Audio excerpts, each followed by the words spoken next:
ಎರಡು ಶೇಡ್ ಅನ್ನ ನಿರ್ವಹಿಸಿದ್ದೀನಿ ಅಂತ, ಅದು ಹೇಗೆ, ಯಾವ ತರ ಶೇಡ್ಗಳು ಎರಡು ಅಂತ? ಅಯ್ಯೋ, ಅದು ಆಕ್ಚುಲಿ ಸ್ಕ್ರಿಪ್ಟ್ ಕೇಳುವಾಗ ಬೇರೆ ತರ ಇತ್ತು, ನಾನು ಹಿಂಗ್ ಮಾಡ್ತೀನಿ ಅಂತ. ಬಟ್ ಆಕ್ಚುಲಿ ಗನ್ ಬಂತಲ್ಲ ಕೈಯಲ್ಲಿ, ಅದು ನನ್ಕಿಂತ ಉದ್ದ ಇತ್ತು. ಬಟ್ ಅದನ್ನೇ ನೋಡಿ ಅದ್ರದ್ದು ಟ್ರೈನಿಂಗ್ ಫಸ್ಟ್ ತಗೊಂಡೆ ಹೆಂಗ್ ಇದು ಮಾಡ್ಬೇಕು ಅಂತ. ಅಂಡ್ ಫಸ್ಟ್ ಟೈಮ್ ಆಕ್ಷನ್, ನಾನು ಪ್ರಜ್ವಲ್ ಅವ್ರಿಗೆ ಅದೇ ಹೇಳ್ತಾ ಇದ್ದೀನಿ, ನಾನು ಒಂದ್ ಸ್ವಲ್ಪ ಆಕ್ಷನ್ ಹೀರೋನೇ ಆಗಿ. It was a very good twist. And ಅದರಲ್ಲಿ ಆ ಸೀನ್ ಮಾಡಕ್ ಮುಂಚೆ there was a lot of drama. ನಾವೆಲ್ಲ ಹೆಂಗ್ ಹತ್ತಿದೀವಿ ಅಂದ್ರೆ, ಆಸ್ ಐ ಸೆಡ್, ಎಲ್ಲರೂ ಬರೀ ಗ್ಲಿಸರಿನ್ ಹಾಕೊಂಡು ಇದು ಮಾಡಿಲ್ಲ. ಸೊ ಆ ಒಂದು ಇಮೋಷನಲಿ ತುಂಬಾ ಹೈ ಆಗಿದ್ವಿ, ಅದ್ರಲ್ಲೇ ಆ ಸೀನ್ಸ್ ಮಾಡಿದ್ದೀವಿ. ಸೊ ತುಂಬಾ ಸೀನ್ಗಳಲ್ಲಿ ಬೇರೆ ಕಲಾವಿದರಾದ್ರೂ ನಿಜಕ್ಕೂ ಗ್ಲಿಜರಿನ್ ಇಲ್ದಂಗೆ ಮಾಡ್ತಿರ್ಲಿಲ್ಲ. ಒಂದೇ ಒಂದು ಸೀನ್ನಲ್ಲೂ ಗ್ಲಿಜರಿನ್ ಯೂಸ್ ಮಾಡಿಲ್ಲ. ಅದೊಂದು ನಿಜಕ್ಕೂ ಬೇರೆ ಕಲಾವಿದರಿಗೂ ಇವ್ರಿಗೂ ಇರುವಂತ ಒಂದು ವ್ಯತ್ಯಾಸ ನಾ ಕಂಡಂತೆ.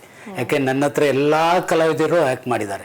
ರೈಟ್ ಫ್ರಮ್ ಸುಹಾಸಿನಿ, ಲಕ್ಷ್ಮಿ, ಗೀತಾ ಇಂದ ಹಿಡಿದು ಎಲ್ಲ, ಸುಧಾರಾಣಿ ಇರ್ಬೋದು, ಶ್ರುತಿ ಇರ್ಬೋದು, ಪ್ರೇಮ ಇರ್ಬೋದು, ಎಲ್ಲರೂ ವರ್ಕ್ ಮಾಡಿದ್ದಾರೆ. ಬಟ್ ಎಲ್ಲರೂ ಗ್ಲಿಜರಿನ್ ಯೂಸ್ ಮಾಡಿದ್ದಾರೆ.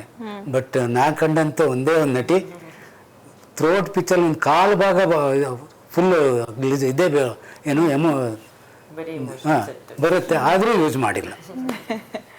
ಸೊ ಹೋಪ್ಫುಲಿ ಇದೆಲ್ಲ ಈಗ ನಾವ್ ಏನ್ ಮಾಡಿದೀವೋ ಆ ಒಂದು ಅಟೆಂಪ್ಟ್ ಹೋಪ್ಫುಲಿ ಆಡಿಯನ್ಸ್ಗೂ ಅದು ಕಾಣುತ್ತೆ. And I want them to connect with it. ಇದು ನಾವು ಯಾವ ಏನೇನ್ ಪಾತ್ರ ಮಾಡಿದೀವೋ I am sure every one is connected with it. And I feel ಅದು ಆಡಿಯನ್ಸ್ಗೂ ಕಾಣಿಸುತ್ತೆ. ಓಕೆ, ನಿಮ್ಮ ಪಾತ್ರ ಜೊತೆಗೆ ನನ್ನ ಪಾತ್ರ ಮತ್ತೆ ಈ ಸಿನಿಮಾದ ಬಗ್ಗೆ ಮಾತು ಹೇಳ್ಬೇಕಂದ್ರೆ, ಇವತ್ತೆಲ್ಲ ಜೀವನ ಹೇಗಾಗಿದೆ, ಗಂಡ ಹೆಂಡತಿ ಮಕ್ಕಳು, ಗಂಡ ಹೆಂಡತಿ ಮಕ್ಕಳು. ಈ ಸಿನಿಮಾ ನೋಡಿದ್ರೆ ಖಂಡಿತ ಅವನ ಊರಲ್ಲಿರುವ ತಾಯಿಗೆ ಫೋನ್ ಮಾಡ್ತಾನೆ, ಊರಲ್ಲಿರುವ ತಂದೆಗೆ ಫೋನ್ ಮಾಡ್ತಾನೆ, ಅವನ ಫ್ಯಾಮಿಲಿಗೆ ಫೋನ್ ಮಾಡ್ತಾನೆ. ಅಂದರೆ ಈ ಇಂಥ ಸಿನಿಮಾಗಳನ್ನ ಮಕ್ಕಳನ್ನ ಕರ್ಕೊಂಬಂದು ಕೂತ್ಕೊಂಡು ನೋಡುವಂಥ ಸಿನಿಮಾ. ಒಂದು ಜಾಯಿಂಟ್ ಫ್ಯಾಮಿಲಿ ಹೇಗಿರುತ್ತೆ, ಅಲ್ಲಿ ಆ ಅಪ್ಪನ ಡಿಸಿಷನ್ಸ್ ಹೇಗಿರುತ್ತೆ. ಈಗ ನಾನು ಈಗ ಗಂಡ ಹೆಂಡತಿ ಆದರೂ ನನ್ನ ಡಿಸಿಷನ್ಸ್ ಇರಲ್ಲ, ನನ್ನ ತಂದೆ ಡಿಸಿಷನ್ ತಗೋತಾ ಇರ್ತಾರೆ, ನನ್ನ ತಾಯಿ ಡಿಸಿಷನ್ ತಗೋತಾ ಇದ್ದಾರೆ. ಅವ್ರ ಡಿಸಿಷನ್ಗೆ ನಾವು ತಲೆ ಬಾಗ್ತೀವಿ.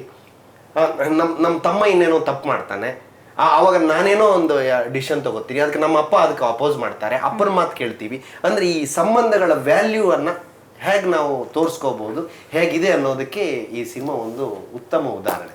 ಓಕೆ.